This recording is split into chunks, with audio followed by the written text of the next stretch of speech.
Vamos a un mundo mágico y misterioso. Estamos en el programa Conocimiento Multiverso y tenemos un invitado de super lujo, pero antes, Conocimiento Multiverso pues, nos va a llevar a diferentes mundos visibles y no visibles. El conocimiento realmente no es lineal y se puede encontrar en toda la simbología que el ser humano ha creado a través de todos los tiempos. Todos se contradicen, pero la finalidad es buscar el conocimiento, la verdad, la reflexión y lo más importante, la construcción de la cultura. Y tenemos al maestro Antonio Álvarez Mesta. ¿Cómo está, maestro? Contento de estar aquí en Radio Torreón y en Canal 28 con mi amigo José Legazpi. Siempre es un placer participar en actividades que él promueve, actividades culturales que van en beneficio de la comunidad. Oh, siempre es interesante, maestro, y hablar con una personalidad que tiene el don de la palabra, siempre se lo digo, en cualquier campo y ámbito, y también un conocedor de la cultura general. Y en esta ocasión va a ser una temática muy interesante que a través del tiempo siempre es más interesante con las cuestiones tecnológicas y cómo va cambiando el ser humano en la cuestión social. El existencialismo es una rama, un estudio muy interesante. ¿Por qué este tema en particular, maestro? ¿Por qué le interesa esta parte del pensamiento filosófico del ser humano? El existencialismo sigue vivo. No es lo único, ya hay que estudiar todo lo demás. Pero sin duda alguna su aparición en la historia de la humanidad representó un salto positivo, evolutivo, el gran salto adelante y que no parezca propaganda maoísta ni nada por el estilo. En una época en que la filosofía se había vuelto demasiado académica e incluso acartonada, donde el hegelianismo dominaba las universidades de Europa continental, pues empiezan pensadores que son los grandes precursores del existencialismo. Un Soren Kierkegaard, un Schopenhauer, ellos son decimonónicos, y el existencialismo pues cobrará fuerza ya en el siglo XX y lo que va del XXI.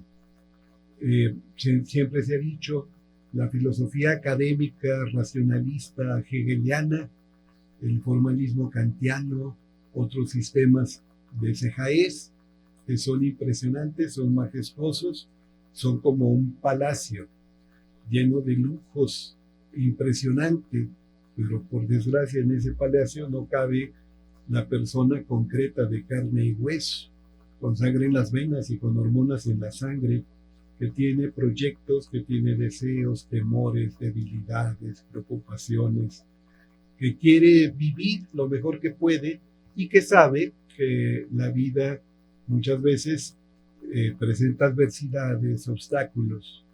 Entonces, necesitamos una filosofía que tenga que ver con la gente, con las personas concretas, con los individuos en su rica singularidad. Interesante toda esta reflexión, maestro, y cómo el existencialismo es importante para entender al ser humano en ciertas partes y áreas que menciona, y más en estas épocas que ha ido cambiando el ser humano y desde su perspectiva. Se menciona que este tipo de pensamiento filosófico nace en el siglo XIX, pero toma su fuerza a mitad del siglo XX con la Segunda Guerra Mundial. ¿Por qué tuvo que pasar tanto tiempo para que esta filosofía o esta forma de idea de conciliar al ser humano tuviera que pasar esta parte del tiempo? La historia no tiene libreto y en eso coinciden muchos historiógrafos eminentes y filósofos de la historia, pero sin duda alguna la crisis favorece un sistema que es antisistema, como es el existencialismo. La crisis de valores, la decepción, el desencanto, creer que hay estabilidad, que hay un progreso asegurado, que hay concordia, que el consenso siempre está al alcance. 2 guerras mundiales que ocasionaron la muerte de millones de personas. La segunda 54 millones de personas perdieron la vida. Y no solamente la muerte, sino la pobreza, la desolación, la cancelación de horizontes. Entonces, frente a los valores que resultaron no tener mucha consistencia de la sociedad capitalista del siglo XX, con una orientación bastante lucrativa, de consumo inmediato, de acumulación de bienes, de confundir la realización personal con el éxito y con la posesión, pues surge el existencialismo. También con su cara dura de ya no lo creo, de escepticismo, incluso de nihilismo. ¿Qué es eso de nihilismo? Pareciera que nada vale. Nihil en latín, que escribe nihil, significa nada. Y hay mucha gente que ante los millones de muertes, la pobreza, la cancelación de esperanza, la supresión de horizontes, pues llegaron a la conclusión de que no había por qué seguir comulgando con ruedas de molino, entendiendo por ruedas de molino las creencias que fueron suficientes durante siglos y milenios para Europa principalmente. El cristianismo como institución, no estoy hablando del evangelio, que eso para mí y para muchos es perenne, es incluso eterno, no, institucionalizado, ya no convencía. Y todo lo que tuviera que ver con los sistemas de valores de las sociedades europeas, pero también de la sociedad estadounidense, de este lado del charco, cruzando el Atlántico. Es un tema interesante y cómo la parte que menciona de las instituciones religiosas y todo este pensamiento teológico que es importantísimo para entender lo que estamos viendo y analizando gracias a usted, maestro. También se le quitaron ciertas anclas o la ancla principal a Europa, en el sentido que antes se le llamaba cristiandad, y cómo ha ido cambiando estas partes de ir quitando los cimientos más importantes de Europa y también ya en Occidente que se empieza a quitar ciertos anclas que era parte del cimiento del ser humano, el pensamiento, las acciones, la ética, la moral, cómo ha ido transformándose y quitándose esa parte de la no existencia de las cosas, de la divinidad o de los valores únicos, intrínsecos que supuestamente tenemos y que el existencialismo dice que no existen. Bueno, el existencialismo es un abrazo a la responsabilidad, a la asunción de responsabilidades. Es una reacción a aquello que dice que el ser humano está definido de antemano y tiene que realizarse de tal o cual manera y hacerlo a rajatabla. El ser humano consiste en la toma de decisiones, en la solución de proyectos, en el compromiso vital. El existencialismo no fue el primero que lo dijo, pero fue quien más lo dijo, quien más se comprometió con estos acertos. Y muchos creen también que el existencialismo forzosamente es ateo, en gran parte por el influjo de Jean-Paul Sartre, que incluso dijo mi escuela puede ser definido como un ateísmo, su existencialismo, como un ateísmo radical, un ateísmo llevado a las últimas consecuencias. Eso lo dijo Jean-Paul Sartre. Pero el primero de los existencialistas, Søren Kierkegaard, era cristiano y siempre fue cristiano. Renegaba de la fosilización, de jugar con los valores que no se puede jugar con ellos, renegaba de la institucionalización, pero incluso él dice, hay 3 etapas en la vida de todo ser humano. ¿Cómo entender la parte ética de la cuestión básica, donde ya está definido, pero la parte de la significación que va cambiando a través del tiempo, ya sea por interés individual o social, cuando los pensadores dieron esa parte importante en la esencia del ser humano, de la ética y la moral, y cómo ha ido cambiando a través del tiempo con los diferentes intereses. A ver, postura básica de todos los existencialistas.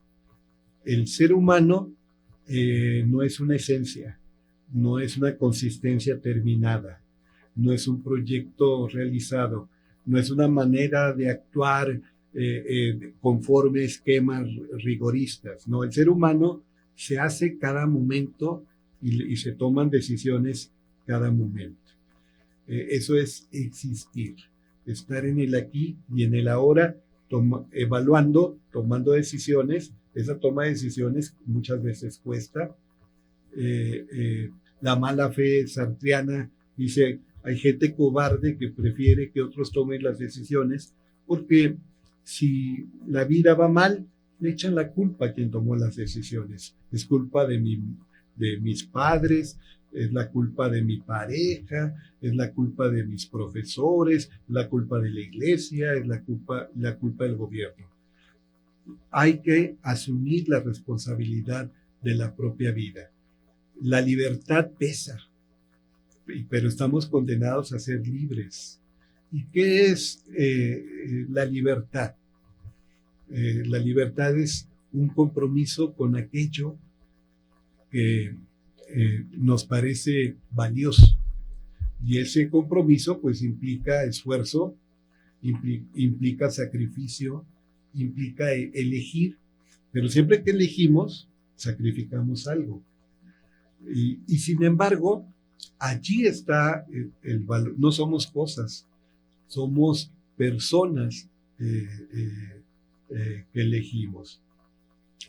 Es muy cómodo, por ejemplo, creer que todo está predeterminado, que Dios o los dioses, porque hubo pueblos politeístas, han decidido qué somos, qué debemos hacer, cómo debemos vivir, en el sentido más estricto, rigorista, asfixiante del término. No. Por supuesto que hay orientaciones, por supuesto que debe haber brújula, ejes, pero la riqueza personal es única y cada individuo está llamado a descubrir su proyecto personal e irlo creando. Entonces, ese es un valor del existencialismo, que hay todo tipo de existencialistas. Hay existencialistas creyentes como Kierkegaard, como Gabriel Marcel, hay ateos como Jean-Paul Sartre, como Karl Jaspers, como Albert Camus. Hay gente que no es atea, pero tampoco se define como teísta. Heidegger, por ejemplo, el existencialista alemán, el autor del Ser y el Tiempo. Entonces, hay muchos tipos de existencialistas. Todos coinciden en señalar la responsabilidad personal, el valor del compromiso, el proyecto vital. Estamos condenados a ser libres y la vida a veces da náusea, la vida parece absurda, diría Camus, o da náusea, diría Jean-Paul Sartre, pero algo estamos llamados a hacer y debemos descubrirlo cada uno de nosotros. Muy interesante estas palabras del maestro Antonio Álvarez Mesta, que nos va llevando al conocimiento multiverso de diferentes pensadores y circunstancias, y eso lo hace atractivo para el que lo escucha. Tiene esa parte fundamental del conocimiento y que te va llevando a través de sus palabras y reflexiones a entender este tipo de temáticas que no son nada fácil. Vamos a un corte y regresamos a Conocimiento Multiverso.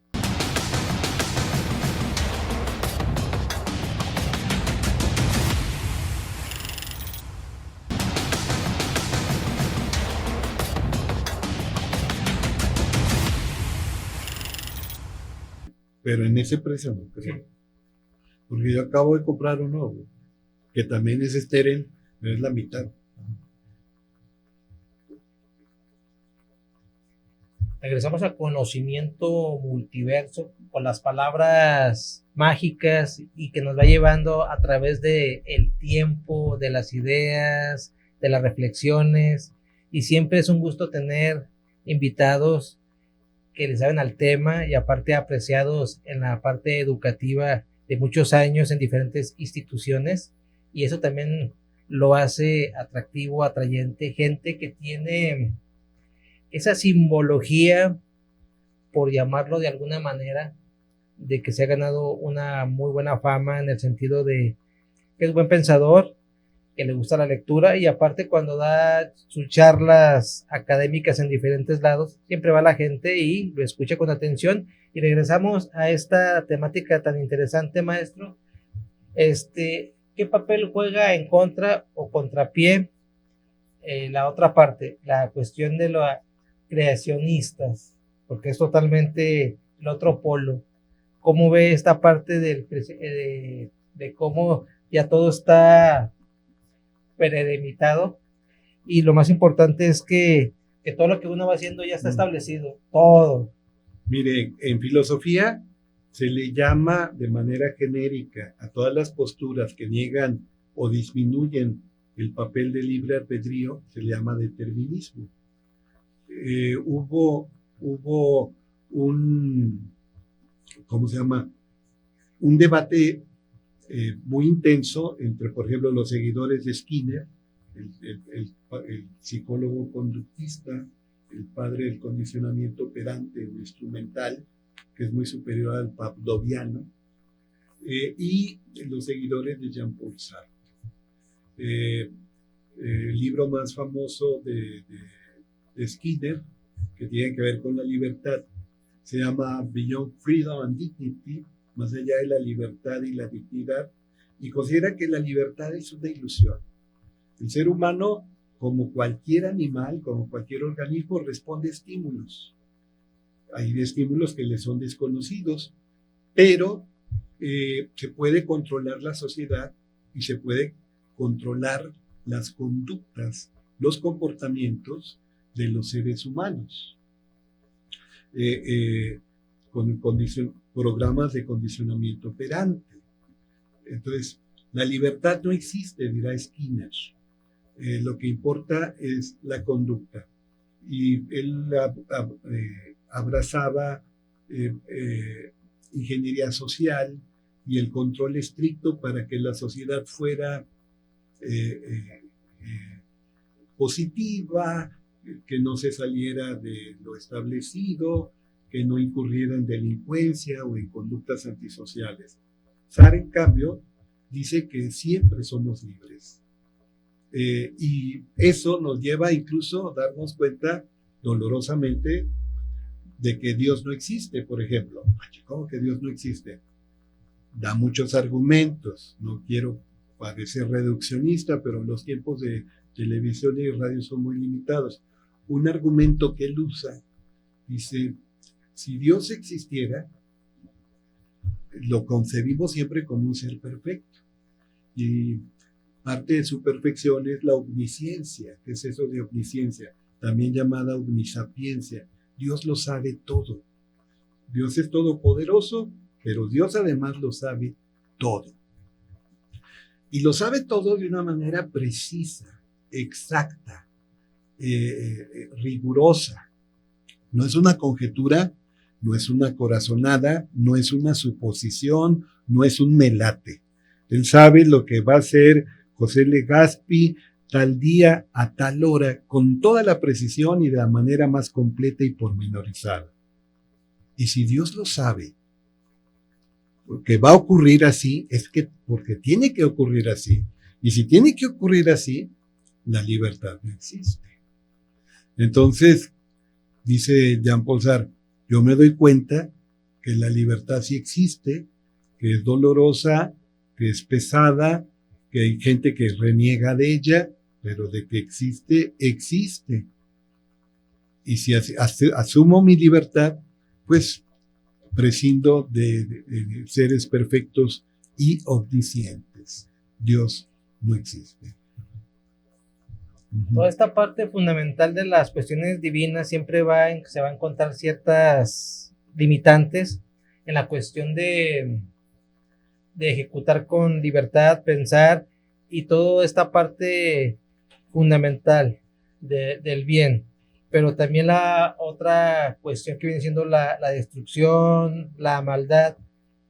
¿Qué papel juega en esta parte fundamental en este tipo de análisis? Porque también puede ser muy crudo, directo. Hay otros pensadores que lo hacen más suave, te van poniendo bolitas y palitos y te van explicando, pero estos pensadores duros, radicales, que han encontrado a través de sus estudios o han entendido ciertas cosas de su parte de esa investigación, ¿cómo afecta también al lector o al pensador que se va con ese tipo de narrativas y que deja de creer en sí mismo, en la sociedad, en las divinidades, por estudios o pensamientos de este tipo de gente que son especializados y que son muy radicales y que han tenido un parteaguas muy importante en su tiempo y en la sociedad donde vivieron?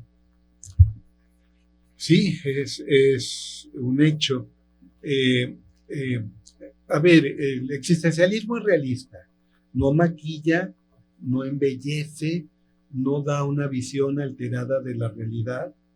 Dice los existencialistas, ya lo he dicho,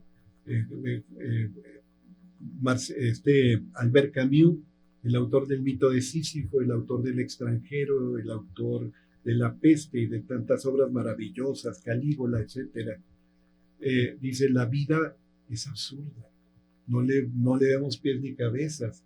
Y Jean-Paul Sartre dice: la vida da asco, marea, ocasiona náusea. Es la postura natural ante el caos, ante el sufrimiento de inocentes, ante tantas cosas inexplicables. Y sin embargo, aunque sea poco, algo podemos hacer.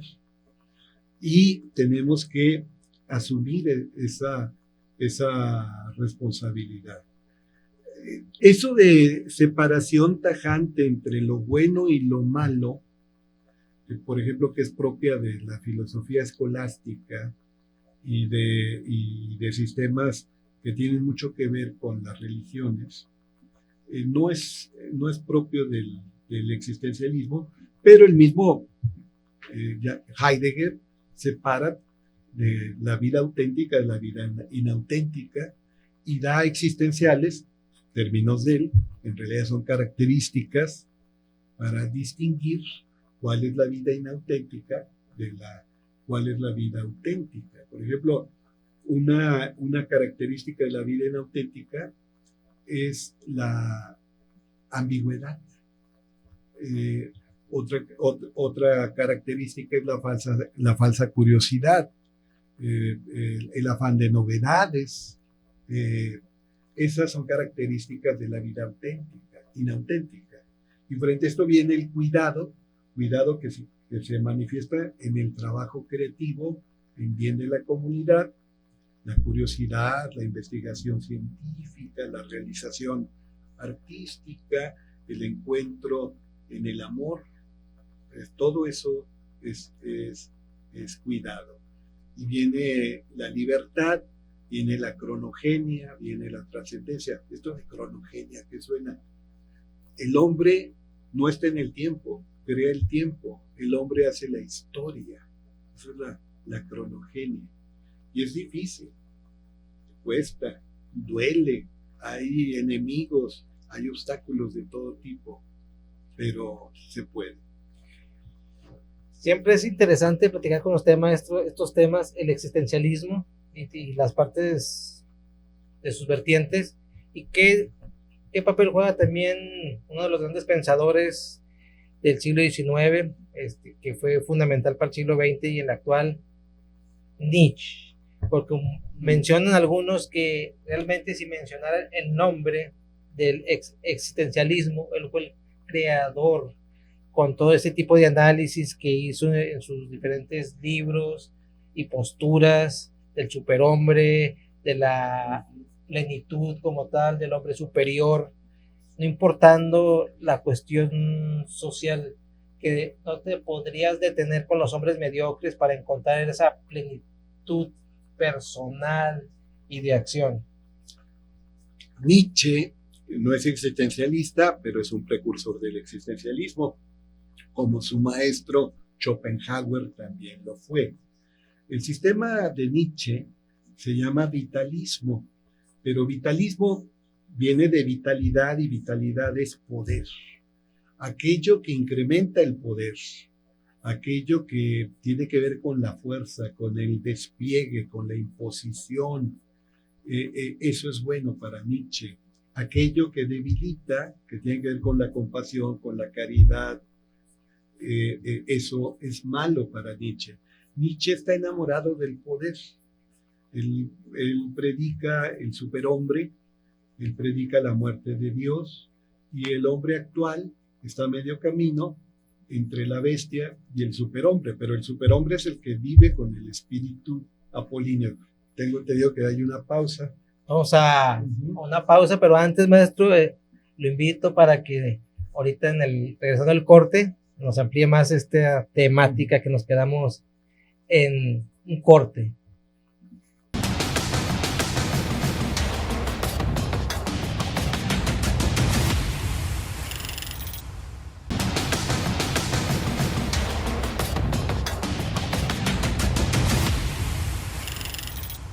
Regresamos a Conocimiento Multiverso con un tema siempre interesante. Nos va llevando al maestro con esa sensibilidad de palabra que tiene y nos quedamos en la temática del vitalismo, maestro. Sí, estamos hablando de Nietzsche. Nietzsche dice, siendo el ateo y predicando la muerte de Dios y siendo enemigo de las religiones institucionales, dice que en la humanidad hay una lucha perpetua entre dos maneras de ser. Él le llama a una manera de ser el espíritu dionisiaco, la otra manera de ser es el espíritu apolíneo. La mayor parte de la gente evita problemas, es temerosa, trata de portarse bien aunque no le nazca, temerosa de sanciones. Si eres ordenado, bien portadito, te la llevas tranquila, eres conformista, estás dominado por el espíritu apolíneo. Si eres indómito, rebelde, desafiante, sabes que te puede costar la vida, pero te empeñas en hacer lo que a ti te gusta, lo que a ti te place, imponer tu voluntad, eres dionisiaco. Nadie puede ser totalmente dionisiaco, nadie puede ser totalmente apolíneo, pero conviene más una dosis para el progreso de la humanidad del espíritu dionisiaco. Y de eso estaba enamorado Nietzsche. Él consideraba, por ejemplo, que la filosofía socrática implicaba una traición al espíritu dionisiaco, y luego considera que con el advenimiento del evangelio de Yeshua ben Yosef, Jesús de Nazaret, pues era abrigar valores de los débiles, como que si alguien te abofetea, ofrécele la otra mejilla. No, si alguien te abofetea, si puedes, córtale la mano. Y si ves a alguien caer, corre, pero para despedazarlo. A los débiles se les mantiene en la debilidad, se les explota o se les extermina. Por eso el nazismo, en algunas cosas de Nietzsche, pues quedó fascinado, aunque el nazismo tiene muchos digamos, es tributario de muchas corrientes, también del pensamiento wagneriano, que fue cercano al pensamiento de Nietzsche. Entonces, no, hay la gran diferencia entre el vitalismo y el existencialismo. A Nietzsche le gusta la vida libre de trabas religiosas, de cuestiones dogmáticas, pero le interesa sobre todo el poder, el despliegue del poder. El existencialismo lo que quiere es que la persona sea auténtica, se comprometa con lo que considera valioso. Esto puede llevar también a un cierto relativismo. Sartre decía, da lo mismo guiar un pueblo que embriagarse a solas. Así considerado a rajatabla, en primera instancia, a bote pronto, ¿cómo va a dar lo mismo guiar a un pueblo, se sobreentiende al bien, que embriagarse a solas? Es que Sartre simplemente denuncia la hipocresía, la falsa de autenticidad, la impostura. Entonces, hay conductas que se asumen para quedar bien, y no se deben asumir las conductas para quedar bien, sino porque es lo que vibra con nuestro ser. ¿Cómo nos va llevando este tipo de temas a comprender al ser humano en sus diferentes formas de pensar, accionar? ¿Y cómo ve esta parte del vitalismo en la actualidad en Occidente? Sí, a ver, la búsqueda de los valores, sobre todo sensoriales, los más bajos per se, es decir, por sí mismos, eso se conoce como hedonismo de toda la vida. Eso estaba en la antigua Grecia, el hedonismo craso, el hedonismo ramplón. Hedoné significa placer. No vamos a negar el valor del placer. ¿A quién no le gusta el placer? A todos nos gusta el placer.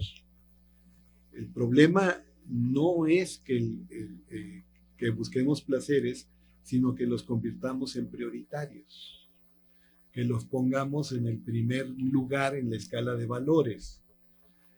Hay otra postura tan nefasta como el hedonismo, que es el puritanismo. Todo lo placer es malo, todo es pecado, todo goce lleva a la degradación. No.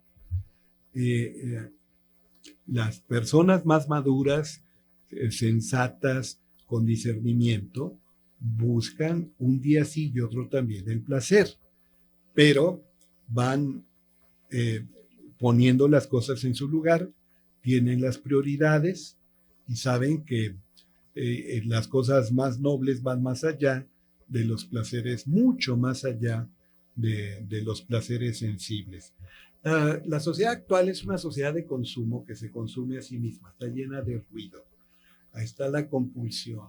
Tanto tienes, tanto vales. Acumular, acumular, impresionar, las carreras, ese juego que en las guarderías y en los jardines de niño, en las preprimarias, jardines de infancia, para ser políticamente correctos, ponían unas sillitas, por decir algo, 10 sillas, y a 11 niños a correr en torno a las sillitas, y cuando a cierta señal, por ejemplo la suspensión de música, había que sentarse en la silla que pudieran, pero un niño o niña por silla, y siempre quedaba alguien fuera.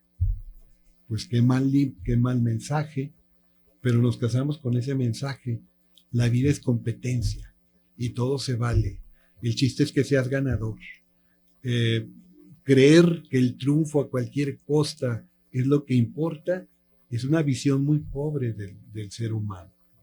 Y gente brillante ha dicho soberanas tonterías. Vince Lombardi, ¿quién es ese cuate? El entrenador en jefe de un equipo de fútbol americano que fue triunfador. Winning is not the main thing, winning is the only thing. Ganar no es lo más importante, ganar es lo único importante. ¿De veras ganar es lo único importante? ¿Y a costa de qué? ¿Y qué significa ganar? La vida es una competencia exacerbada, una rivalidad que no termina, una guerra perpetua, un estar lleno de ansiedad, sentir la compulsión a destruir al adversario, que no solo es adversario o contrincante, es enemigo. No, es una visión muy pobre. El existencialismo llama a la reflexión. Yul Chung Han, de Corea del Sur, se estableció en Alemania para estudiar sobre todo a Heidegger, y vive en Alemania y es el gran filósofo de los tiempos actuales, que habla de recuperar el silencio, el espacio propio, suprimir la competencia exacerbada, el afán de acumular, estar saturados de información. La vida humana es mucho mejor que lo que nos vende el mercado con los medios de comunicación orientados al mercantilismo más pobre. Y más ahorita en estos tiempos que en las cuestiones geopolíticas, los estudiosos como Pedro Baños, uno de los distinguidos de este tipo de análisis, mencionan que viene una ruptura enorme y que esta parte de transformación en materias culturales, pero también tecnológicas, viene un cambio radical de un quiebre y que viene este manejo de un hueco que va a ser difícil de taparlo a mediano plazo o a largo plazo, y esta parte de confusión de ideas de los seres humanos, ¿a dónde nos va a llevar? A la ansiedad, al estrés, a no saber a dónde ir. ¿Qué nos espera desde su punto de vista, reflexión, cómo entiende el mundo de aquí a...? Pues necesitamos discernimiento, una palabra noble, que tiene ese equivalente semántico de discriminación. Discriminación no suena feo porque implica marginación, exclusión, rechazo, maltrato a ciertos grupos, pero discernimiento es darte cuenta de lo importante. Discernimiento es quedarte con lo valioso. Discernimiento es serenidad, reflexión, ponderación, cuidado en la toma de decisiones y la asunción de la responsabilidad. Con estas maravillosas palabras vamos a un corte en Conocimiento Multiverso.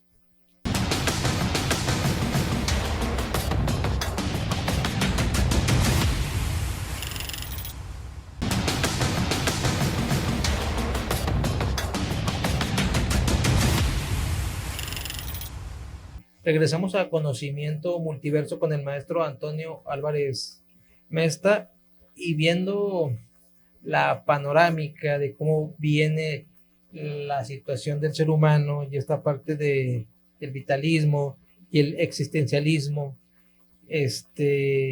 ¿cómo ve este fenómeno? ¿Cómo se va a orientar el ser humano?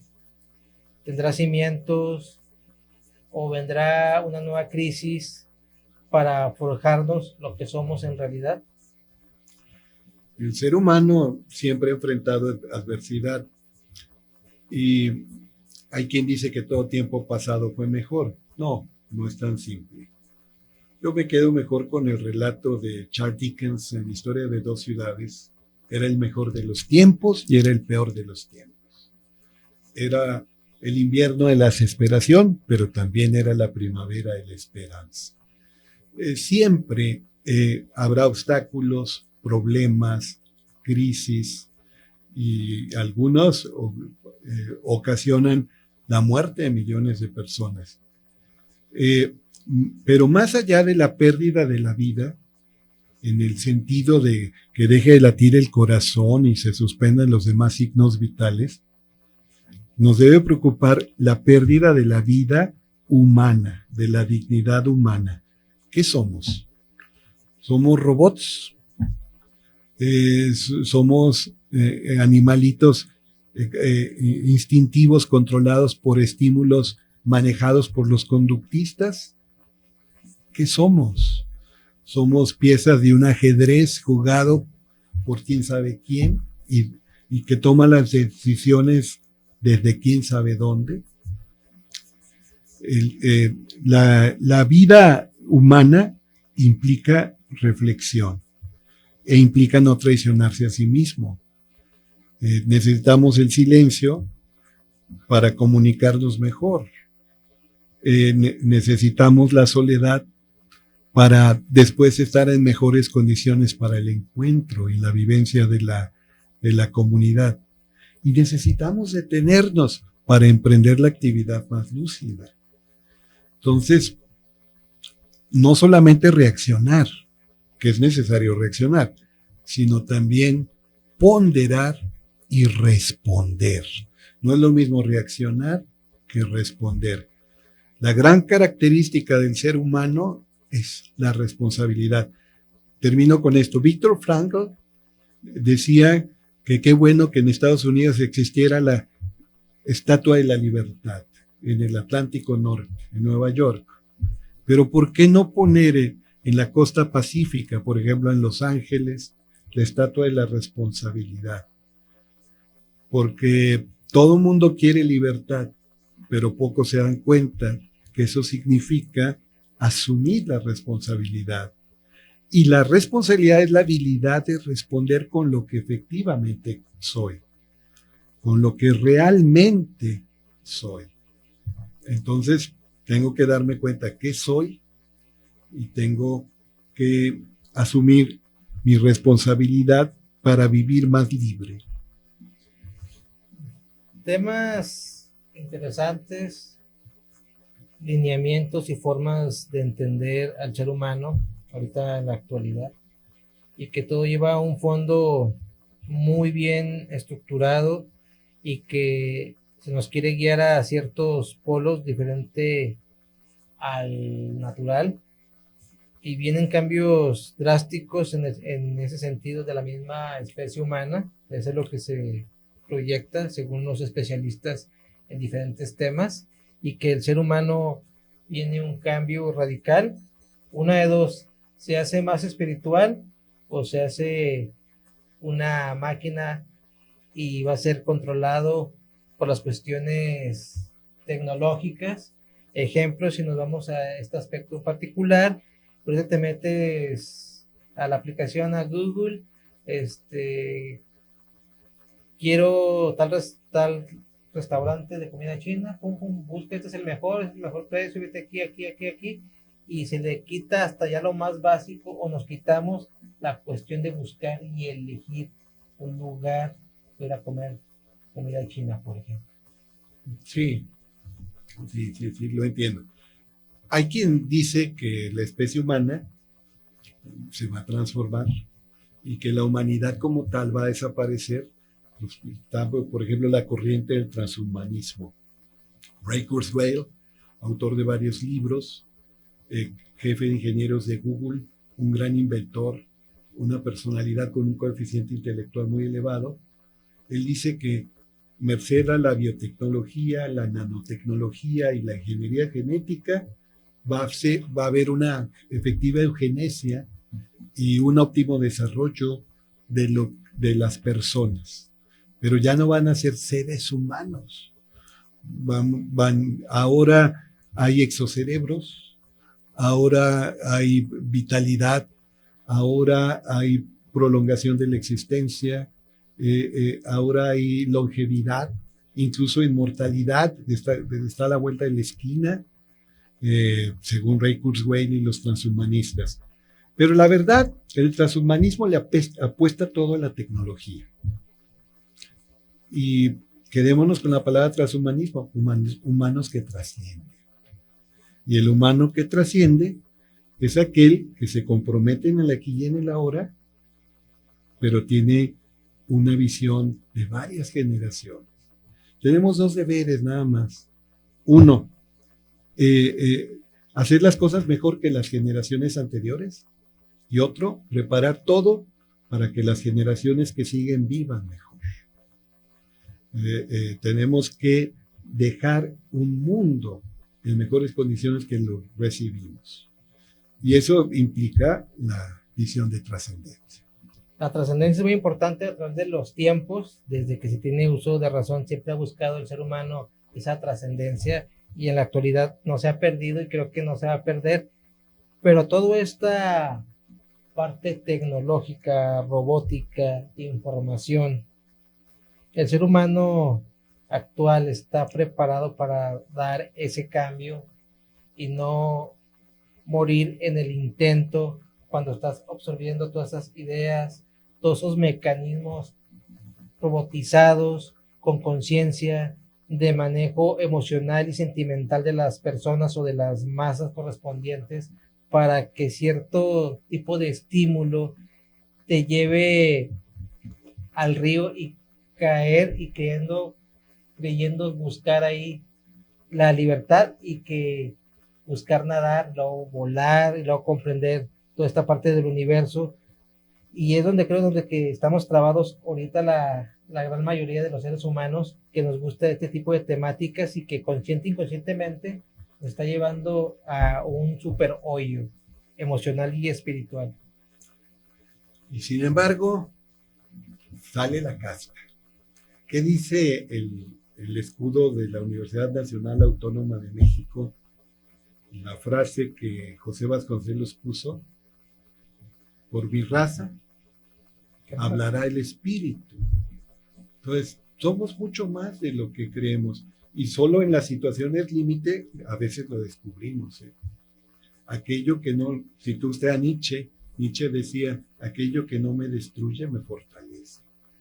Sí, las situaciones difíciles, los problemas, las crisis, la adversidad, hacen que algunos saquen la casta. Y esos que sacan la casta mueven a otros. Estamos llamados a la toma de conciencia y a una existencia con efectiva dignidad humana. Y sí es posible frente a todos los problemas. La esperanza es el último de los dones, y la esperanza muere al último. La caja de Pandora se abre, salen los males, las aflicciones, los problemas, pero queda en el fondo la esperanza. Y es válido alentar la esperanza. Y para los que son creyentes, Pedro, el apóstol, en una de sus 2 cartas dice: todo buen cristiano debe estar pronto a dar razones de su esperanza. Y la esperanza sigue viva, pero ¿cómo alimentar esa esperanza cuando el medio ambiente en su general es realmente negativo y que realmente no hay una esperanza visible, sino que te va marcando crisis, más crisis, más crisis, y se va abriendo la tierra o el tiempo y estamos como en un limbo? ¿Cómo generar esa esperanza activa, por llamarlo de alguna manera? Dejad a cada día su propio afán. Precepto evangélico, enseñanza de Yeshua ben Yosef. No te preocupes por el mañana. No cargues lo del futuro. Haz lo que te toca, lo mejor que puedas en el día de hoy. ¿Cuándo es el tiempo? Ahora. ¿Dónde es el lugar? Aquí. Maestro, con estas palabras, muchas gracias por aceptar la invitación del maestro Antonio Álvarez Mesta a Conocimiento Multiverso. Muchas gracias, maestro. Un placer, mi amigo. Mi nombre es José Legaspi. Quédense en la programación visible y no visible, en las frecuencias o en las pantallas de Conocimiento Multiverso y las demás programaciones que existen y existirán en un presente y en un futuro. Hasta la próxima.